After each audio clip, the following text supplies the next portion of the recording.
Hello everyone! Welcome to today's episode of the Accounting Makes Sense podcast. I am your host, MJ the Tutor, here to help you prepare for your CIMA exams, offer study tips and resources, and sometimes even explore topics that are external to CIMA, but still relevant to the business world. In today's episode, we are going to talk about the objective test exams, or OTs for short. In your CIMA professional qualification journey, you will encounter 9 OT exams, 3 in each of the 3 levels.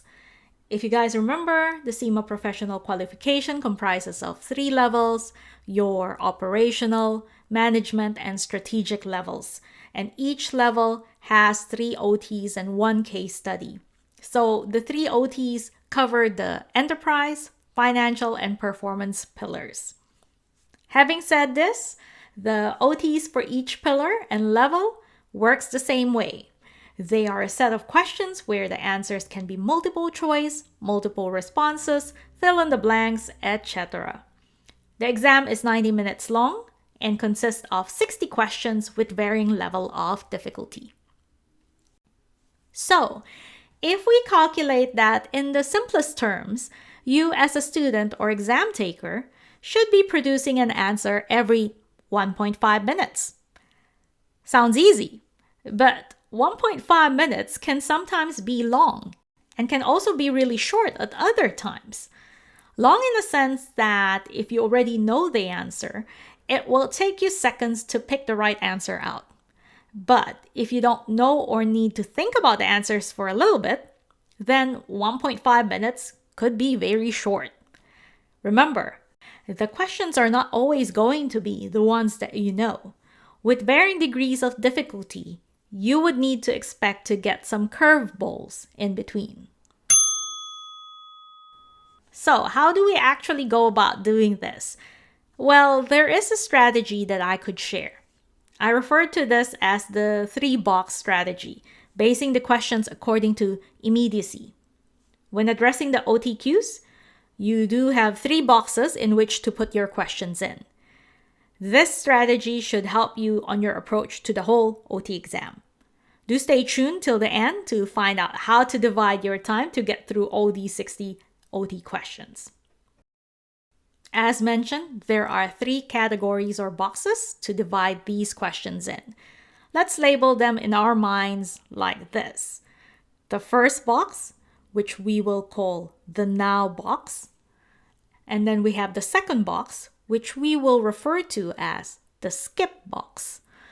And then there's the third box, which we will call the later box. So this will help with remembering because it's very easy. Now, skip, later.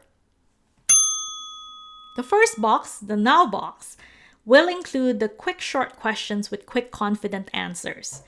In this box, you would generally know the topic area very well. The questions deal with brief knowledge or descriptions, and the answers are easily identifiable. You would spend very little time in thinking about the answer because you already know it so well. Then you have the second box, the skip box.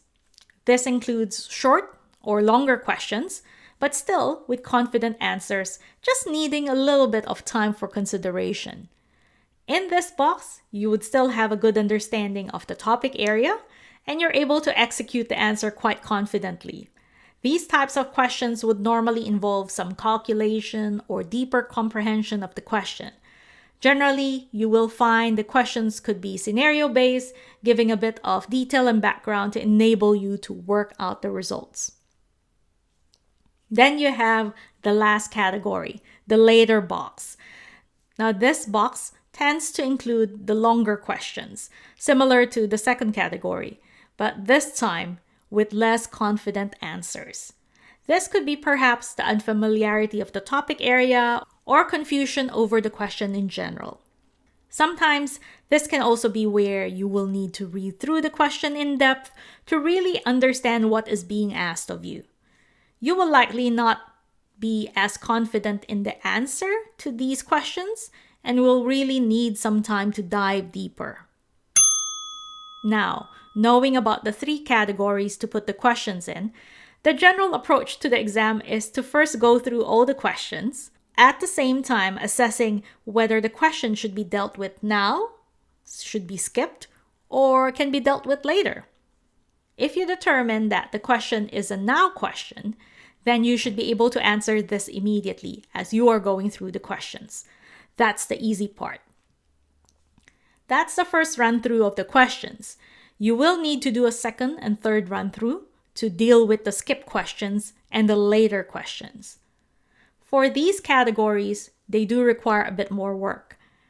You'll need to be able to identify them once you run through the questions again for the second and the third time. There are some available but very limited buttons that you can use to mark the questions. I'd suggest that a different mark or sign be used for the skip questions versus the later questions so that you are able to identify them after your first run through. As mentioned, you have some limited button available for use, meaning there's one. The only button available is the flag button. I'd suggest using the flag button for the later questions. In doing so, you would be marking the question with a flag sign next to the number. Now, for the skip questions, you probably could use the skipping action to differentiate these, meaning that you skip the question without answering them at all at this stage. I'll explain it a little bit more shortly, but I just want to note that by performing these two actions, the flagging and skipping, this will really help with telling the questions apart. A bit more about the skipping.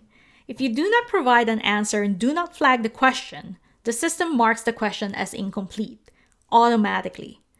At the end of the run-through, you will get to an assessment page showing you a list of all the question numbers. Some will be marked as done because you've already answered them. Some will have flags next to them because you've flagged them as later questions. And then others will be marked as incomplete because you've skipped them over. So if you are going to go through the next category of questions, let's say the skip questions, you would just need to click on the question number where it is noted to be incomplete. This way you are going through just the skip questions and avoiding the later questions for later. Now let's talk about timeline. The exam takes 90 minutes, and with 60 questions and trying to differentiate them, how can you ensure that you deal with the right balance of now, skip, and later questions?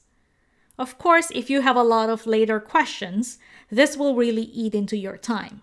So the question comes, how do we split the time up between the three boxes of questions? First things first, you should be spending around 10 to 15 minutes on the first run through, reading and answering the now questions. The ballpark average number of questions you'd want to have answered by this stage is between 15 to 25. Then you should spend the next 40 to 50 minutes on the second run through, this time answering the skip questions. This part of the timeline is a little bit subjective, depending on how many questions you've skipped over. I'd say the bulk here is you'll be dealing with about 20 to 35 questions. That should leave you with around 30 to 40 minutes to cover the rest of the questions, which are the later questions. You probably should limit what you flag as later, bearing in mind that these questions do take a lot of your time. The general idea is to ensure that you get through all the questions, dealing with the ones that don't require a lot of your time, and then working towards the ones that do. It's very important to remember to answer all the questions as well.